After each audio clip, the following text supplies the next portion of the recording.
የኢትዮጵያ ኦርቶዶክስ ቤተክርስቲያን የምስራቅ አርሲ ሀገረ ስብከት በኦሮሚያ ክልል አርሲ ዞን በአስኮ ሽርካና ሆንቆሎዋቤ ወረዳዎች ታጣቂዎች እሁድና ሰኞ በፈጸሙት ሃይማኖት ተኮር ጥቃት 13 የኦርቶዶክስ እምነት ተከታዮች መገደላቸውን ገለጸ።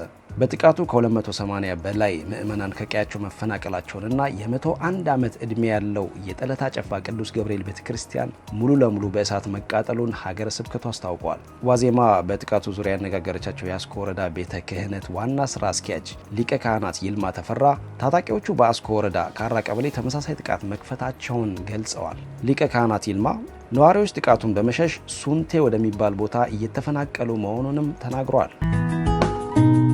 ከጦርነቱ በፊት ተቋቁሞ የነበረውና በቅርቡ ወደ ስራ የተመለሰው የትግራይ ክልል ምክር ቤት ህወሓት ያቀረባቸውን የአዲስ የካቢኔ አባላት የዞን አስተዳዳሪዎችና የጠቅላይ ፍርድ ቤት ፕሬዝዳንት ሹመት አጸደቀ።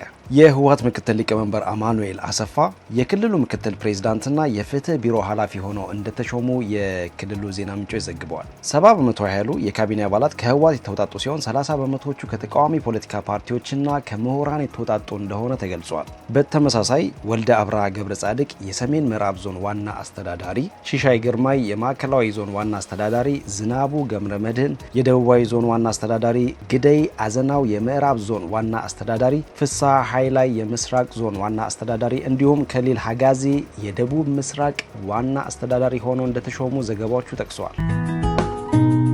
የኢትዮጵያ ሰብአዊ መብቶች ኮሚሽን በኢትዮጵያ የተካሄደው ጠቅላላ ምርጫ ሰላማዊ፣ አሳታፊና አካታች ነበር አለ። ኢትዮጵያ ሰብአዊ መብቶች ኮሚሽን ከምርጫው ጋር በተያያዘ መሰረታዊ የሰብአዊ መብቶች ጥሰቶች እንዳልተፈጸሙና ምርጫው ዓለም አቀፍ የምርጫ መስፈርቶችን ባሟላ ሁኔታ መካሄዱን በሰጠው መግለጫ ላይ እንደገለጸ ኢትዮጵያ ኢንሳይደር ዘግቧል። ከ180 በላይ የምርጫ ክልሎች የክትትል ቡድኖቹ ክትትል ማድረጋቸውን የጠቀሰው ኢትዮጵያ ሰብአዊ መብቶች ኮሚሽን በተለያዩ አካባቢዎች ከቀረቡ 204 አቤቱታዎች መካከል 93ቱ ከምርጫ ቦርዱ ጋር ባደረገው የመረጃ ልውውጥ መፍትሄ ማግኘታቸውን ገልጿል ተብሏል። 4ቱ አቤቱታዎች በሂደት ላይ ሲሆኑ 7ቱ ደግሞ ተጨማሪ መረጃ የሚፈልጉ እንደሆኑ ኢትዮጵያ ሰብአዊ መብቶች ኮሚሽን መናገሩን ዘገባው ጠቅሷል። የኢትዮጵያ $1 ቢሊዮን ቦንድ አበዳሪዎች ኮሚቴ ከኢትዮጵያ መንግስት የዕዳ አከፋፈል ዙሪያ ሌላ ሀሳብ ለመቀበል ዝግጁ መሆኑን ገለጸ። ሆኖም የተወሰኑ የኢትዮጵያ ቦንድ ያዥ ዓለም አቀፍ ኢንቨስተሮች ኢትዮጵያን በፍርድ ቤት የመክሰስ ፍላጎት እንዳላቸው ኮሚቴው መናገሩን ሮይተርስ ዘግቧል። የቦንድ ያዦች የኢትዮጵያ መንግስት ያቀረበውን አዲስ ሀሳብ ባለፈው ሳምንት ውድቅ ማድረጋቸው ይታወሳል። ኢትዮጵያ ለቦንድ ያዦች ኮሚቴ አዲስ ሀሳብ ያቀረበችው መንግስትና ኮሚቴው በዕዳ አከፋፈል ዙሪያ ባለፈው ጥር ወር ላይ የደረሱበትን ስምምነት የሁለትዮሽ አበዳሪዎች አገራት ኮሚቴ ስምምነቱ ከቡድን 20 ማዕቀፍ መሪዎች ጋር አይጣጣምም በማለት ውድቅ ካደረገው በኋላ ነው። የኬንያ ከፍተኛ ፍርድ ቤት መንግስት አሜሪካ ኬንያ ውስጥ በኢቦላ በሽታ ለተጠረጠሩ አሜሪካውያን መከታተያና ማከሚያ ማዕከል እንድታቋቁም የደረሰበትን ስምምነት ዝርዝር ይፋ እንዲያደርግ አዘዘ። ፍርድ ቤቱ በኮንጎ ዲሞክራሲያዊት ሪፐብሊክና አጎራባች ሀገራት በበሽታው ተይዘዋል ተብሎ የተጠረጠሩ አሜሪካውያን ወደ ኬንያ እንዳይገቡ ማዕከሉ እንዳይቋቋምም ጭምር ጊዜያዊ እገዳ የጣለው ባለፈው ሳምንት አርብ ሲሆን ይህንኑ እገዳ ለ3 ሳምንታት አራዝሞታል ተብሏል። ሆኖም መንግስት ማዕከሉ እንዲቋቋም የደረሰበትን ስምምነት እንደሚገፋበት ገልጿል። ይህንኑ ተከትሎ ማዕከሉ ይቋቋምበታል በተባለበት አካባቢ ተቃውሞ ተቀስቅሶ የ2 ሰዎች ህይወት መጥፋቱን የአገሪቱ የዜና ምንጮች ዘግበዋል። አሜሪካ አፍሪካ ውስጥ ቪዛ የሚሰጡ ኤምባሲዎቿን ቁጥር ልትቀንስ መሆኑ ተሰማ። አሜሪካ ቪዛ የሚሰጡ ኤምባሲዎቿን ቁጥር ለመቀነስ ያሰበችው ከ50 ወደ 20 መሆኑን ጠቅሶ የዘገበው አሶሺየትድ ፕሬስ ነው።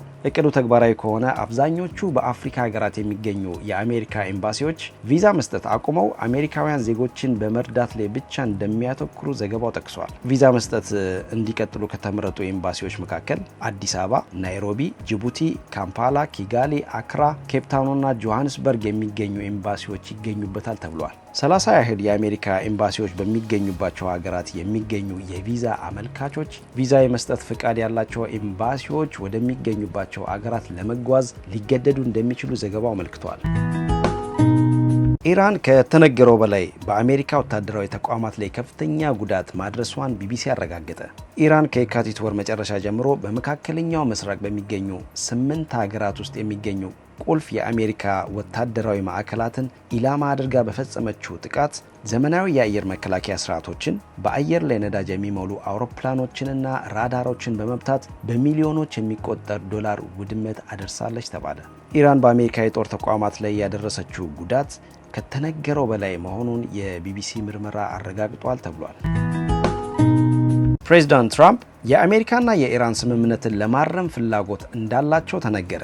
ፕሬዚዳንት ዶናልድ ትራምፕ ከ3 ወራት በፊት የተጀመረውን የአሜሪካና ኢራን ጦርነት ለመቋጨት የሚያስችለውን ስምምነት ለማስተካከል ፍላጎት እንዳላቸው የዋሽንግተን መገናኛ ብዙሃን ዘገቡ።